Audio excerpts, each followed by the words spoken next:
Maria Berenice Dias foi a primeira mulher a ingressar na magistratura do Rio Grande do Sul e foi também a primeira desembargadora do Tribunal de Justiça Gaúcho.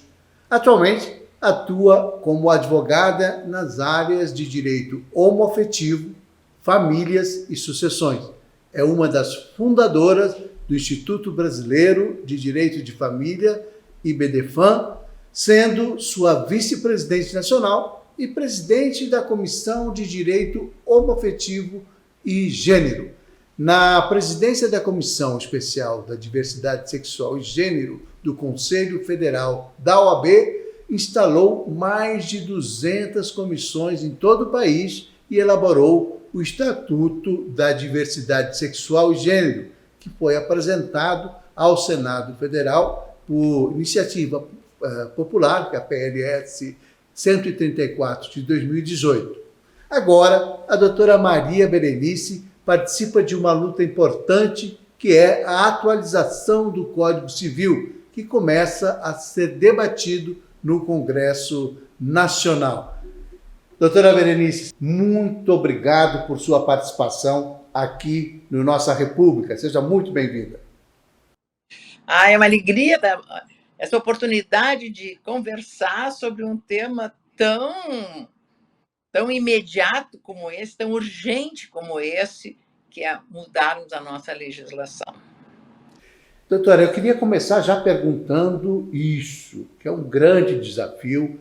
A senhora que dedica a sua vida no direito a causas ligadas à família, ligada ao direito homoafetivo, e que são questões que não estão contempladas no Código Civil brasileiro.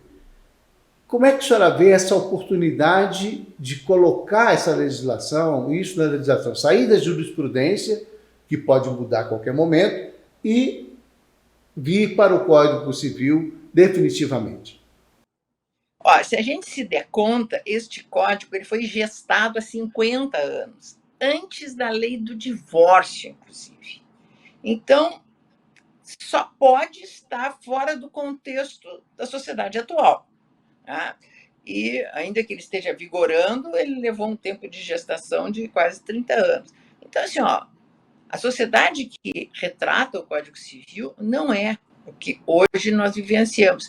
E esse descompasso acaba engessando e levando a quase que um ciclo vicioso, né? Ou seja, então, não temos leis para situações mais, como eu chamo, atentas à realidade da vida de hoje. Então, se não temos leis, às vezes a tendência de juízes mais conservadores é dizer, não tem lei porque o legislador acha que essa situação não é digna de tutela. E aí fica assim, um ciclo vicioso. Se não tem lei, não tem direito. Quando a ausência de lei não significa ausência de direito. Olha, a lei que determina o juiz julgar sempre é de 1942, a Lei de Introdução às Normas do Direito Brasileiro. Na falta de lei, o juiz tem que julgar. Por analogia, ou seja, aplicar um instituto mais por perto, os princípios constitucionais, os princípios de direito e os costumes. Quando se fala em costume, parece que é essa tal de pauta dos costumes de hoje em dia, que se fala como se isso, sabe, desse viés muito conservador e retrógrado que está tomando conta, não só do Brasil, mas do mundo inteiro. Sabe? Então, assim, conclusão, as coisas, aí os juízes, quando julgam, não atentam a essas ferramentas que a lei dá. Conclusão, ficam segmentos condenados à invisibilidade, e a condenação à invisibilidade, olha, é a coisa mais perversa que existe, é negar a existência, é negar direitos, é negar a inserção dentro do sistema jurídico pátrio. E é esta dissintonia que nós temos hoje em dia. Quando a sua fala seja pelo menos umas 3 ou 4 perguntas importantes aí, porque, de fato, quando a gente fala em costumes e esse olhar para o passado, parece que não, que é o que é mais evidente nas decisões judiciárias hoje, né? Esse olhar para o passado, quando se busca nos costumes uma saída para determinado caso concreto. Porque aí é esse olhar conservador que a senhora citou aí. É o que está acontecendo aqui agora. Esse é o costume atual. É como as coisas Sim, estão. deveria Não ser existe. isso, né? Mas a Não, mas interpretação esse é a parece que é um olhar visão para o real da. passado. Mas todo mundo olha para o passado. Né? E, bom, tentando meio que sacralizar a ideia de como era a sociedade antigamente, como se aquela fosse uma situação melhor do que agora. No fundo, é um freio de mão puxado. Não, as pessoas tinham que se comportar do jeito como era antes. Parece assim que antes as coisas estavam melhores. Não estavam. As coisas estão bem agora. E acho que isso é que a gente precisa tentar. Essa busca pela igualdade de gênero, essa inclusão de todos os segmentos mais vulneráveis por não ter representatividade legal, não ter representatividade dentro das nossas estruturas de poder, dentro do âmbito do poder legislativo. Então, fica havendo essa exclusão. Então, a lei é feita por homens, né? Sempre com um olhar protetor com relação a eles, né? E aplicada, de um modo geral, por homens. Sabe? A justiça, de fato, ela ainda é sexista, ela é extremamente machista e se reflete nas decisões até hoje. Hoje, quando se fala em atualização do Código Civil, a gente, e esse problema que a senhora coloca de uma forma muito, muito clara e é evidente em toda a sociedade, como é que a senhora espera que o código avance no sentido de se tornar mais contemporâneo ou minimamente contemporâneo com um Congresso Nacional que é absolutamente, majoritariamente conservador? Como é que a senhora... esse desafio, eu acho que é o maior desafio de todos, né? Convencer um parlamento que tem essa visão mais conservadora, contaminada pela religião, por situações que não têm nada a ver com a vida em sociedade, no sentido da legislação. Como é que a senhora espera vencer esse desafio nessa comissão que vai estudar e que vai propor um novo Código Civil? Olha, acontece assim, o nosso Congresso Nacional como um todo, Câmara e Senado, ele é formado por pessoas que representam a sociedade de todos os segmentos, ou seja, tem profissionais de muitas áreas, tem médico, tem jogador de futebol, sabe, tem ativistas, sabe, assim, nem todos com uma aptidão para formular leis. O que tem de diferente? Esta é uma comissão de juristas, de pessoas que trabalham com a lei, né? Que tem essa, e há uma certa consideração, e isso o próprio presidente do Senado reconhece, que essa é uma prática que se tornou recorrente agora, de se criar comissões para estudar determinado ponto, determinadas leis, sabe, para fazer essa adequação. Então, há um maior aceitação destas opiniões vindo de pessoas técnicas. Eu faço parte da comissão que pretende atualizar o direito das famílias, que já começa até pelo nome, né, que precisa ser trocado. Porque a lei fala em direito de família, como se família fosse o que foi até a Constituição atual, de 88, uma única família que recebia a proteção do Estado era a família do casamento. Não é mais, né? E não é mais há muito tempo, né, doutora Berenice? Não, assim, ó, nunca foi. Famílias fora do casamento sempre existiram. Famílias simultâneas, ou seja, um homem ter mais de uma mulher também é tão antigo que chega a ter uma expressão em latim, né? Ateuda e manteuda, né? Que chamava com isso. Família solo também sempre existiram. Recebe o nome de família monoparental, mas eu não gosto dessa expressão. E essas configurações que receberam também a proteção do Estado, ela tirou o foco do casamento como uma única forma de família. Então, assim, onde é que está o conceito de família? Se a família não é mais o casamento, onde é que se acha? né? E acho que esse foi o grande ganho do IBDFAM, o Instituto Brasileiro de Direito de Família, esse instituto que é o maior do mundo, tem 27 anos, e que identificou... Que a senhora, aliás, é vice-presidente, não é isso? Exatamente.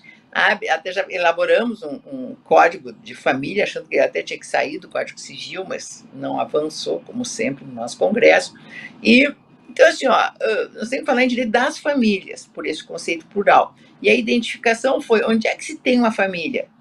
Aonde existe um vínculo de natureza afetiva que gira a responsabilidade ética de direitos e obrigações. Não tem nada a ver com o selo da oficialidade, sabe? E essa definição do afeto, essa inserção do afeto, esse vínculo obrigacional entre as pessoas decorrentes disso, não é só nas relações de conjugalidade entre pessoas, mas também nas relações de filiação. Agora, e o próprio Supremo já reconheceu e já sumulou a respeito, que entre a filiação biológica e a filiação afetiva, que pais e aqueles que criam, que se preocupam, e não só aquele que cedeu o material genético, prevalece a socioafetiva. Então, assim, houve toda essa mudança de paradigma, né? Agora, isso entrou. Tanto que nós temos o direito de família mais avançado do mundo. Mais avançada do mundo, mas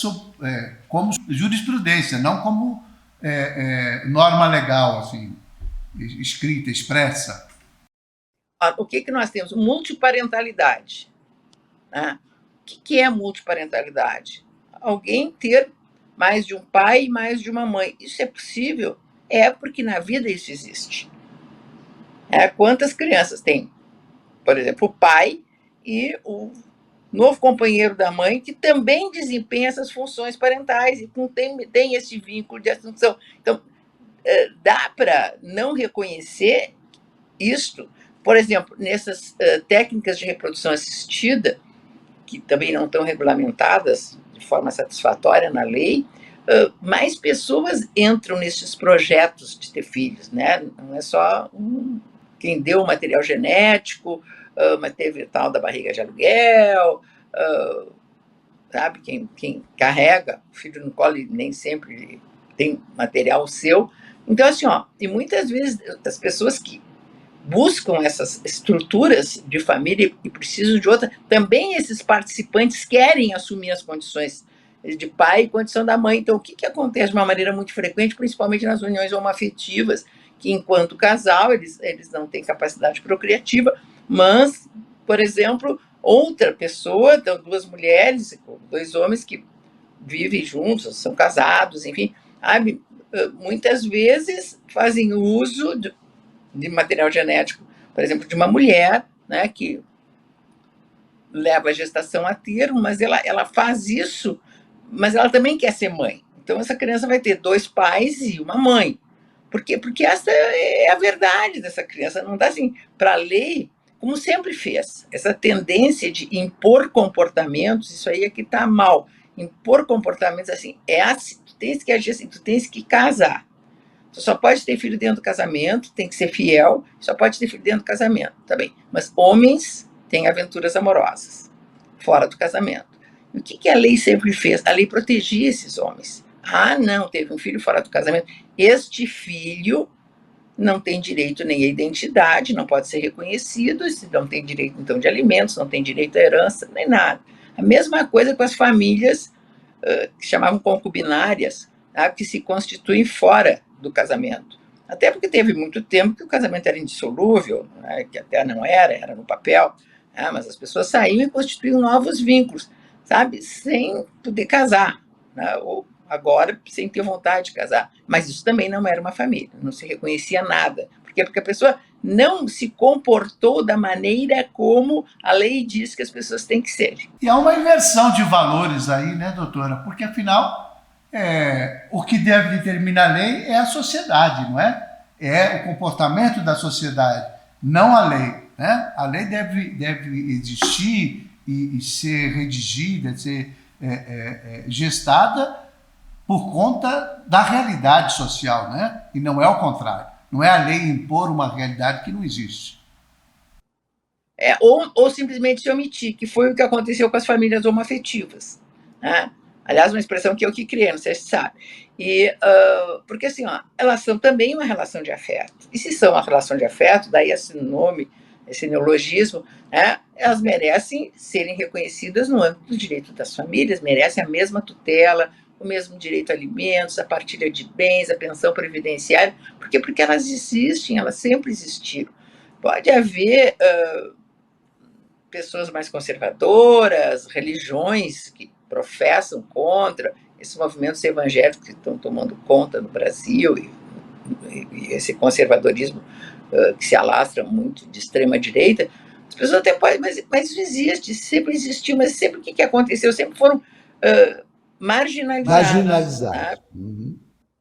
Então, agora, assim, qual foi o movimento? O movimento foi trazer, e acho que esse é o grande mérito do BD, foi trazer, sabe, para essa visibilidade, né, para reconhecimento de direitos. Mas, assim, parece, então nós temos uma jurisprudência maravilhosa, até temos, sabe? Mas ainda insuficiente, porque há situações também recorrentes e que a justiça ainda não reconhece. Uma delas é as famílias concomitantes, que também é uma posição masculina. Homens é que têm duas famílias. E qual é a resposta machista que o legislador não diz nada, não reconhece, diz que é um concubinato e não atribui nenhuma característica, mas qual é a resposta da justiça? Não, tu não pode ter duas, fere o princípio da monogamia, rompe o dever de fidelidade, então tu não pode ser responsável por essa outra família. Ou seja, incentiva que os homens tenham duas, porque só é responsável por uma delas, normalmente a mais antiga, né? Bom, mas a outra existe. É pública, contínua, duradoura, tem todas as características de uma união estável, e simplesmente, olha, nós achamos que tu te dá conta, assim, é sempre o mesmo caminhar, né? Sempre a resposta é sempre a mesma. Eu não te vejo, não te reconheço, tu não existe. E te puno, né, te excluindo fora do sistema jurídico. E outra é também as famílias poliafetivas, né? A diferença é o seguinte: essas famílias simultâneas é quando um homem tem duas famílias, duas entidades familiares, ou um casamento e uma união estável, ou duas uniões estáveis, enfim, e que moram em lugares separados, em casas separadas. A maioria das vezes, ao menos no começo, às vezes a primeira, né, que nem sempre é do casamento, né, não sabe da existência da segunda família. Só que ele mantém ambas nos lugares onde vivem, ou em outra cidade, ou em outro bairro, ou em outra rua, aquela comunidade reconhece esta outra família como uma família. Tem filhos, sabe? Ele assume todos os compromissos, enfim. Só que ele também tem outra família do qual ele tem as mesmas características. E assim, um casamento e uma união estável. Aí, esses dias até aconteceu uma decisão do STJ. Ele tinha uma união estável durante muitos anos com o filho, e depois ele veio a casar. Então, assim, qual delas se dá validade, né? É a segunda foi do casamento. Bom, porque a outra já tinha muito tempo. E depois, por que escolher uma ou outra? Até porque o Supremo já disse que não existe diferença entre casamento e união estável, né? A interpretação, ao declarar a inconstitucionalidade de um artigo lá do direito da sucessão, que concedia menos direitos sucessórios à companheira do que à esposa viúva, né? Mas o Supremo disse, não, pelo princípio da igualdade, essa diferença não está na Constituição e não está na lei. Então, se é igual, sabe quem é que vai dizer qual é a melhor para proteger uma só? Eu achei. E qual foi a decisão aí do Pois é, STJ? surpreendente. Não, que vale a do casamento, apagou a outra.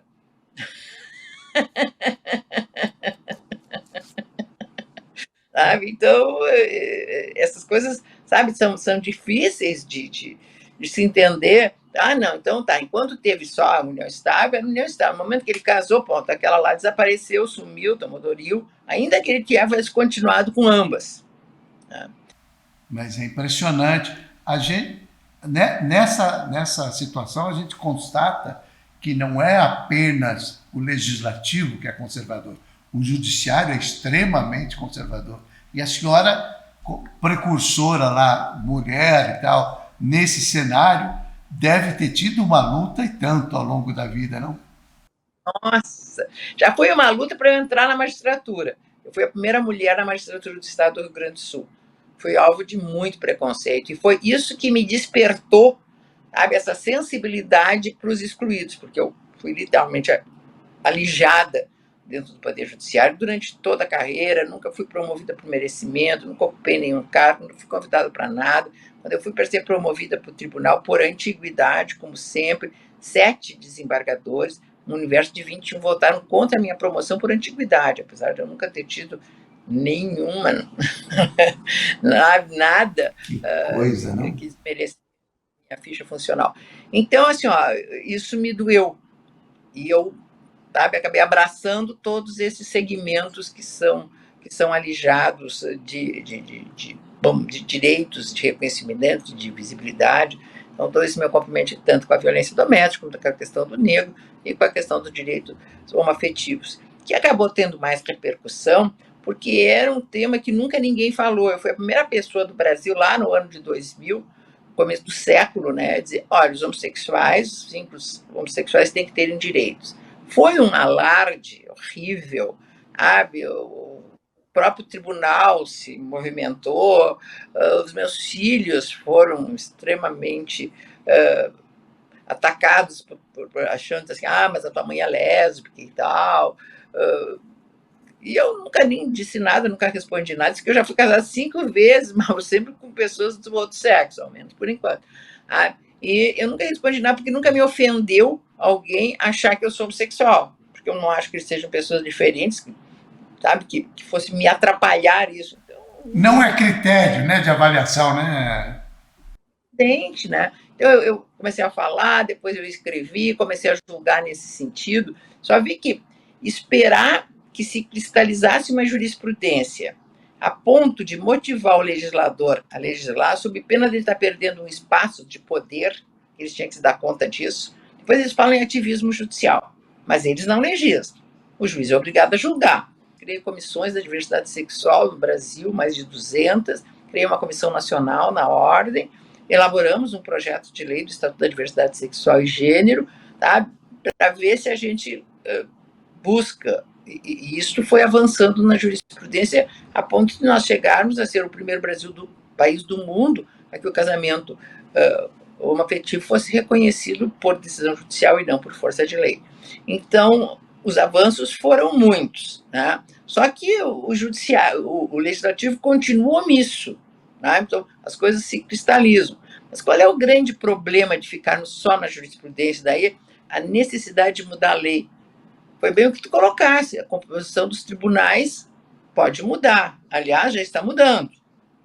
Votos que antes estavam sendo dados 11-0 já estão em 3 ministros já não comungam, sabe, desse vanguardismo, uns terrivelmente evangélicos, outros comprometidos com essa tal de pauta dos costumes, né, que eu juro que eu não sei o que isso significa, sabe? Então, assim, ó, e sempre vem aquele exemplo dos Estados Unidos. Depois de 50 anos que a Suprema Corte reconhecia o direito ao aborto, né, simplesmente mudou a composição, foi proibido. Eu confesso que tenho medo que essas coisas aconteçam no Brasil, ou seja, todos esses avanços eles acabam caindo como um castelo de cartas, né? Então é daí a necessidade de termos uma legislação atualizada, que atenda a essas circunstâncias. E também tem outra muito significativa, que são as relações entre pais e filhos. Além de se admitir, que ainda não está na lei, de que as crianças, as pessoas podem ter mais de um pai ou uma mãe, vejam um absurdo. Né? A possibilidade de, quando o casal se separa, a lei faculta que um deles abra mão da sua obrigação de cuidar do filho. Isso está na Constituição da República, está no Código Civil, está no Estatuto da Criança e do Adolescente, que as responsabilidades dos pais ela é igual, mesmo vivendo juntos ou mesmo vivendo separados. Mas, absurdamente, a lei admite que não, eu não quero. Não, essa possibilidade não pode existir. Ou seja, obrigados os pais a conviverem com os filhos, porque está comprovado de que há prejuízos no desenvolvimento sadio de uma criança, com sequelas psicológicas severas, quando não existe essa convivência. Então, assim, toda esta guerra que às vezes acontece quando o casal se separa, há esse mais ou menos poder que às vezes as mães têm com relação aos filhos, e esse descaso dos pais, que acho que a única obrigação deles é eventualmente pagar alimentos e olhe lá pegar o filho de 15 em 15 dias, que isso rompe qualquer vínculo de convivência, porque ele simplesmente pode abrir mão e dizer, eu não quero exercer. Não, essa é uma obrigação legal. E o que já se chegou a nível de jurisprudência? Que esta omissão paterna configura abandono afetivo e que pode levar à imposição do pagamento de multa cada vez que, por exemplo, o pai não vai visitar o filho, ou a mãe não vai visitar o filho se estiver convivendo com o pai, e também o pagamento de uma indenização por abandono afetivo. Esse é um grande avanço, ou seja, que chama a responsabilidade dos genitores. Então, acho que isso é outro ponto que ser mudado na lei. Não pode existir essa facultatividade de alguém dizer, não, eu não quero conviver. Até porque assim, existe esse nosso caldo ainda cultural que muito acaba comprometendo a vida profissional das mulheres, é que parecia que todos esses encargos, com filho, com casa, enfim, com doentes, com idosos, sempre é da mulher. Com filho não é. O filho é de ambos e ambos têm que assumir. Não é só visitar de vez em quando. É dividir as responsabilidades. Tá bom, eu pego ele, mas assim, no futebol eu levo e busco no colégio. A convivência com o filho não pode ser desprezada, né?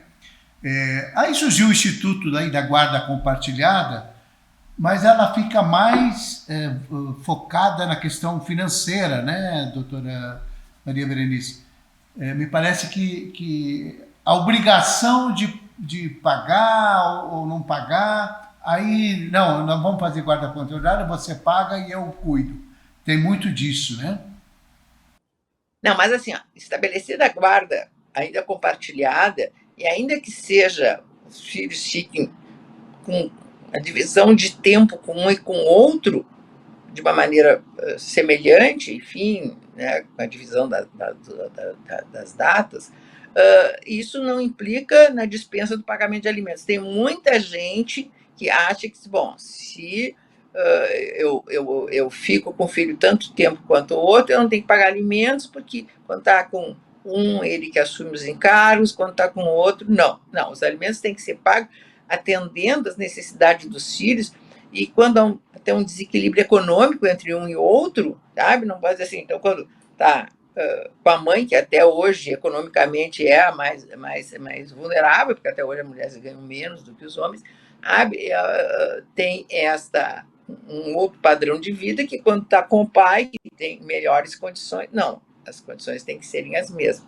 Então, assim, mas a guarda compartilhada não veio, ela veio simplesmente para estabelecer esse regime de convivência mais frequente, que antes era só de 15 em 15 dias, então agora a justiça, não, tem que ir uma vez por semana, mais, enfim, essa discussão. Mas, assim, eu acho que a gente tem que ir além disso. Nós temos que estabelecer também um compartilhamento de responsabilidades no cotidiano do filho. Sabe? Os dois têm que assumirem isto. Agora, doutora, eu queria voltar à questão da formação das famílias, porque hoje a gente tem um espectro muito amplo, né? Esse conceito ele se alargou bastante, né? Como a senhora disse lá no começo, prevalece o critério afetivo, né? É o que deve ser pesar mais, né? Em qualquer decisão. E a gente tem, além do casamento homoafetivo, além dessa coisa do concubinato. Eu acho uma palavra meio antiga, meio fora do tempo, acho muito anos 40, uma coisa assim, meio fora do padrão atual, né? É isso que a Constituição trocou o nome concubinato por união estável. Isso. Né? Mas aí, descartando um, né? Mas a lei ainda fala em concubinato, ou seja, quando há um impedimento de poder constituir e tal, essas relações, né, simultâneas, isso é concubinato. E para o concubinato não regulamenta nada, mas impõe obrigações aos concubinos. Porque assim, quem recebe alimentos e passa a viver em concubinato, ou seja, uma relação fora, cessa a obrigação alimentar. Quem é que assume daí a obrigação? O concubino. Então, a lei impõe obrigações. Diz que não existe, mas ele tem obrigações. Né? Então, assim, não é que a lei não enxerga e impõe uma obrigação, mas não gera nenhuma outra obrigação, a não ser essa, eventualmente, de suprir as necessidades. Se é isso, se há essa vinculação, há que ter outros deveres, há que ter, sabe, direito de partilha de bens, sabe, o direito de ter alimentos dessa pessoa. Não basta assim, a mulher separa, ganha alimentos do ex-marido. Aí ela ou casa de novo, ou mantém uma união estável, ou uma ação de concubinato, como está na lei. Então, o ex-marido não tem que pagar mais, porque outra pessoa assumiu este encargo. Quem? O novo marido, o novo companheiro e o concubino. Então, se existe isso, o reconhecimento dessa obrigação, é porque, no fundo, é uma entidade familiar. A lei diz que não é união estável, mas não diz que não é uma entidade familiar. Tanto que impõe obrigações. A senhora falou dessa questão da multifamília, né? Essa família que é mais... E tem casos interessantes hoje, como, por exemplo, as histórias que se convencionou chamar de poliamor, em que 2, 3 pessoas, 4 pessoas vivem juntas numa relação de casamento, no sentido de dividir despesas, de construir a vida junto, de morar sob o mesmo teto e ter uma relação afetiva importante, e que não são reconhecidos também, né? Ao contrário, olha, teve uma tabeliã em Tupã, interior de São Paulo, que lavrou uma escritura pública de união poliafetiva, aonde as pessoas, o que elas queriam? Assumir obrigações reciprocamente, umas para com as outras. E acabaram prevendo que se algum tivesse filhos, os filhos seriam de todos, né, uma multiparentalidade.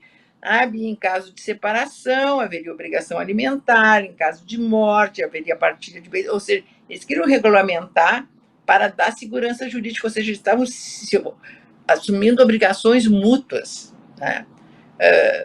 Bom, além de o CNJ, instigado por um movimento de ultradireita, sustentado por as igrejas evangélicas, ter buscado, além de ter proibido os tabeliães de fazerem essas escrituras, também acabou botando essa moça para a rua. Perdeu o concurso dela e tal, deixou de ser tabeliã. E então, assim, tabelião não pode fazer escritura. Bom, mas as pessoas podem fazer um contrato particular, levar para o registro do cartório, registro de documentos, ou pode fazer uma declaração de sociedade de fato. Porque, assim, o que as pessoas buscam, no fundo, é se enquadrar dentro, sabe, dos encargos dos vínculos afetivos. Então, elas não estão buscando nada, não ser assumir. Tem alguma justificativa para tabeliões que a sua função é, olha, o Mauro esteve aqui e disse que ele é o dono da Lua e que vai fazer uma festa na Lua. O que eu faço? O escrivão pega e escreve. Ele parecia que estava normal. Veio e disse isso, assina, dou fé que ele teve, parecia normal, e botou isso. Pronto, está aqui. Entende? Assim, não entra em juízo de valor, sabe, a função do tabelião. Diz a lei que ele não pode fazer alguma coisa contra o moral e os bons costumes. Sabe, o conceito moral, sabe, muda todo dia, né, doutora? Moral e costumes mudam todo dia. Né? É ética, né? Seria ética. É assim, ó, e bons costumes, será que é maus costumes? Será que as pessoas não podem viver do jeito que quiserem? Porque muitas vezes as pessoas às vezes me dizem, eu sou contra o casamento gay. Não, mas tá tudo bem. É só tu não casar com uma pessoa do mesmo sexo que tá ótimo. Agora, quem quiser casar, que case. O que tu tem a ver com isso, com a vida dos outros?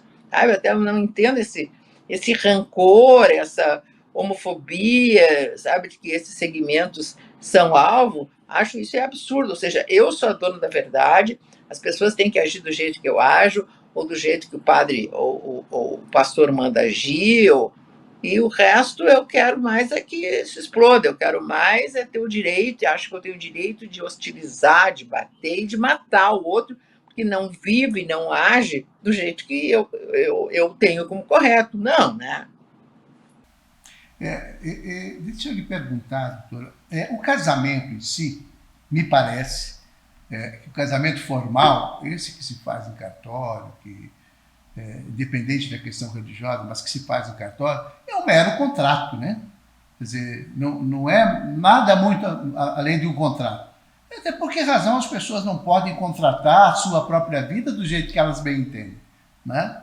Porque é só mais um contrato. Assim, mas houve uma grande avanço, porque diziam que era uma instituição. Eu sempre achei que era meio que um contrato de adesão, naquele que a gente vai e assina o papel e as regras incidem independentemente da vontade das pessoas. Né? Se eu vou comprar um televisor, alguma coisa, é daquele jeito, um apartamento, e as regras de construção são aquelas. Eu não posso... Eu quero comprar, mas me bota um monte de encargos. O casamento, no fundo, é por isso que eu chamo quase de contrato de adesão. A pessoa casa e a lei impõe dever de fidelidade, que é um negócio mais idiota do que a lei dizer que o casal tem que ser fiel. Isso aí é uma determinação do casal. Se eles quiserem ser fiéis, são. Se não quiserem ser fiéis, tiverem um casamento aberto, isso aí eles é que decidem. Agora, a lei não tem como impor. E ninguém vai querer que um outro seja fiel só porque a lei determina, né? Então, esse dever de... Onde está a origem disso, doutora? Esse conservadorismo na legislação tem origem aonde? Na religião, no poder, como que é? Tem origem dessa ideia patrimonializada do casamento. Né? Ou seja, o casamento era para ser eterno, né? Onde eles tinham que procriar até a morte os separar, e o patrimônio dessa família passaria para os filhos. Que filhos? Os filhos legítimos. Quem são os filhos legítimos? São aqueles que se casa com uma mulher virgem, como era sempre o padrão, até hoje se casa vestido de branco. E se a mulher fica meio dentro de casa, a mulher não podia trabalhar, lembra que ela podia ser no máximo professora, enfim. Se a mulher aparece grávida, o filho é do marido. Essa dúvida, que às vezes até hoje se brinca com isso, sabe, é que sempre motivou, não, então a mulher, a qualificação da mulher, os atributos que enaltece uma mulher sempre foi com relação à sua abstinência sexual. Como é que se ofende uma mulher? Atribuindo a ela, sabe, a livre exercício da sua sexualidade. Isso a desmerece. Quando isso, com relação ao homem, isso vangloria. É motivo de inveja. Esse exercício, essa virilidade como prova, incentivados desde sempre na família para ele não virar gay. Sabe? Então, há essa... Tanto que assim, mas isto, ele precisa passar o patrimônio que o homem amealhar para o sangue do seu sangue. E isso ainda está na lei, que é algo que tem que tirar. A lei diz que todo filho de uma mulher casada é filha do marido. A lei presume. Faz da incerteza, a insegurança dos homens. Não, o filho é teu, ainda que não seja. Aliás, essas questões assim mais retrógradas, assim, essas visões, mas elas são muito presentes, né, na questão da traição, da mulher que traiu, da mulher que não era virgem quando casou e aí pode desfazer o casamento.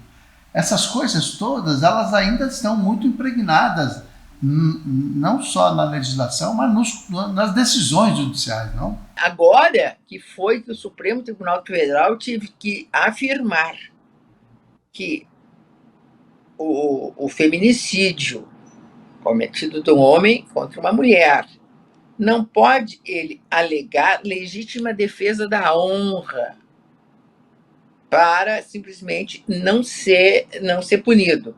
E o que é a legítima defesa da honra?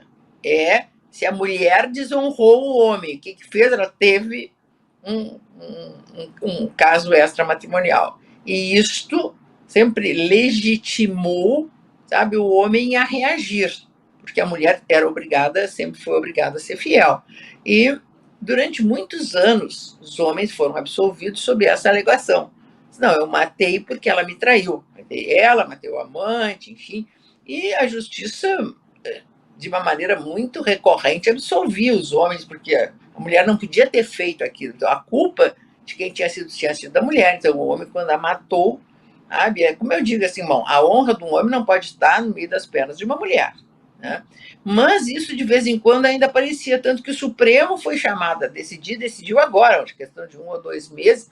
Olha, e esta alegação não pode levar nem diminuição da pena, muito menos a absolvição de alguém. Então, sabe, mostra como ainda, tem bem colocado, que a sociedade ainda é refém dessas coisas, ainda se vive nisso, sabe? Ainda se culpabiliza muitas vezes a mulher. O que aconteceu? Foi estuprada, mas olha com que roupa que ela estava. Ela bebeu demais. Isso é recorrente, né? Acontece todo dia, a gente ouve esse tipo de argumentação. Doutora Maria Berenice, eu queria muito que a gente tivesse mais 45 minutos para seguir esse papo. Passou tão rápido, né? Porque são assuntos que são muito envolventes, são assuntos que dizem respeito ao dia a dia das pessoas. Mas, infelizmente, televisão é tempo, o programa tem um tempo, mas eu quero que a senhora me prometa que nós vamos voltar a conversar numa nova entrevista à medida que os estudos da comissão lá do Senado avancem, porque eu quero muito saber se a senhora vai ter algumas vitórias lá, nesse sentido, né? De ter uma legislação mais progressista. Desembargadora, vou lhe chamar assim, em respeito a toda a sua história, que é realmente fantástica. Eu não pude falar dos seus livros, do Manual das Sucessões, da Lei da Maria da Penha, da sua luta contra a violência, da violência contra a mulher. Enfim, temos assuntos aí para alguns programas. Mas eu espero, sinceramente, que eu possa contar com a senhora aqui de volta na nossa República para a gente conversar sobre os avanços ou sobre os riscos que essa atualização do nosso Código Civil possa ter. Mas eu tenho muita fé que a gente vai avançar sim. Acho que o ministro Luiz Felício Salomão, que vai conduzir essa equipe de juristas, tem uma visão corajosa e pessoas como a senhora fazendo parte, claro que a gente vê, enxerga possibilidades melhores. Muitíssimo obrigado, viu? E até uma próxima oportunidade. Foi uma alegria. Estou sempre à disposição, porque eu acho importante trocar ideias. Ainda mais com uma pessoa, conversando com uma pessoa tão inteligente quanto tu, Mauro. Obrigado. Gente, um grande abraço a todos. Nossa República volta na próxima semana com outro assunto tão importante quanto esse. Um grande abraço.